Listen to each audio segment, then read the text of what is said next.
you have spider veins, you're depressed, you have any bruising, brittle bones, your bones snap, you have cracks, you have pains in your joints. Where does this all come from? This is calcium deficiency, okay?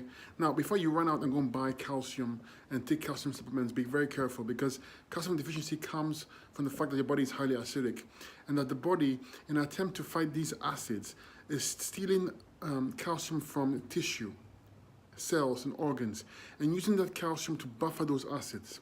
It's for trying to protect you. So taking calcium supplements doesn't help because the body can use it. Your parathyroid, which uses calcium, is down. The acids have affected the parathyroid, and therefore it cannot function properly. You also want to check your pituitary gland, because that controls all the glands as well. It controls the parathyroid, it controls every single gland in the body. So you want to reverse calcium deficiency by going 100% fruits. You got to get your kidneys filtering. You got to get your lymphatic system moving. You have to remove those acids from your body so the body can replenish itself. The fruits will have all the calcium you need. Okay, you're not calcium deficient. You are actually acidic. So the body is taking calcium from the body to use it to defend itself. Remove that acid and the body can begin to heal itself and repair the parathyroid, and you have no calcium issues. Okay, very simple, folks. 100% fruits and herbs. Herbs for the pituitary, herbs for the parathyroid, herbs for the entire system of the body. That's what you need.